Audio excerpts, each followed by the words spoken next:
नहीं है। सत्यम भवति च, तुझे श्राप तो नहीं दे सकता, पर जा तू जो बोला सत्य हो जाए।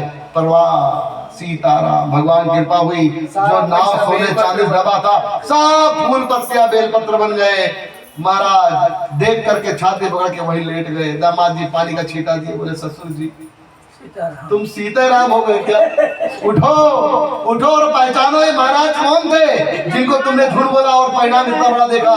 दोनों दौड़ के शरणागत दीनार्थ परित्राणाय प्राणे चरणों में गिर गए और भगवान का बखान करने लगे। परमात्मा आपकी कृपा परम्पार है, आप बड़े दयालु हो, कृपा के सागर हो। मैं आपके चरणों में गिर के आपसे प्रार्थना करता हूँ, प्रभु जो कुछ भूल हुए क्षमा कर देना, मेरा धन मुझे वापस कर दो। मैं सत्यनारायण कथा सुने बिना घर नहीं जाऊंगा, ये मैं संकल्प करता हूँ। कई प्रकार से, नाना प्रकार से उन्होंने प्रार्थना किया। भगवान तो दया के सागर है ना। भगवान ने कृपा कर दी, बोले जाओ ठीक है, अब दोबारा ऐसी गलती मत कर रहा। देखो भगवान जब देते हैं तो छप्पड़ फाड़ के देते हैं, और जो लेते हैं तो शरीर का कपड़ा भी, चमड़ी भी उधेड़ लेते हैं, कपड़ा नहीं चमड़ियों उधेड़ लेते हैं। अब वो कैसे उधेड़ते हैं? किसी का एक्सीडेंट हुआ देखिए, जब घिसटता हुआ जाता है बड़ी दूर तक, तब उसको जब उठाओ तो देखो कपड़ा भी फट गया होगा, चमड़ी भी फट गई होगी, है? जब दिया था चमड़ी के साथ तब अहंकार में घूम रहा था, और कितने लोग गिर जाने के बाद तो वहां तुरंत खड़े जाएंगे, कुछ नहीं हो, कुछ नहीं हो। थोड़ी दूर के बाद बहुत डॉक्टर दिखाना पड़े।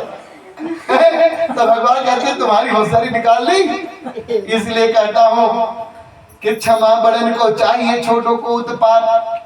बड़ा उम्र से नहीं होना चाहिए, हृदय से होना चाहिए। भगवान मैं तुम्हारा हूँ, तुम मेरे हो, जो हो पा रहा है मैं सेवा कर रहा हूँ, जिससे जो हो पाए कर देना चाहिए। कोई और अपमान भी कर दे तो उसे अपमान करके उसे और अपमानित नहीं करना चाहिए। देखो यदि मैं तुम्हें एक झापड़ मार दूं और तुमने सहन कर लिया तो इस बात को लिख लो, पब्लिक इतनी पागल नहीं है कि तुम्हें मार खाता हुआ देखेगी। टूट जाएंगे मेरे ऊपर, बहुत बलवान बनता है, मोटू बनते हैं, वो बेचारा कमजोर क्या है, उसको मारा ही चला जा रहा है। मतलब तुम्हें लड़ने की जरूरत पड़ी नहीं, परमात्मा अपने आप भेज देगा। पर तुम्हारा कुकर्म है तो इतने पीटे जाओगे कि माँ बाप भी नहीं बचा पाएंगे। तो ये सारा न्याय किसके हाथ में? भगवान के हाथ में। ये संसार भगवान के पास चलता है, हमारे तुम्हारे तरह घर भी नहीं चलता है ना। तो आज शुद्ध जी बदलाते हैं, दौड़ करके भगवान के चरणों में गिर गए, नाना प्रकार से प्रार्थना किया। भगवान ने कृपा की और उसने सत्यनारायण भगवान कथा का श्रवण किया। परमात्मा ने उसे पूरा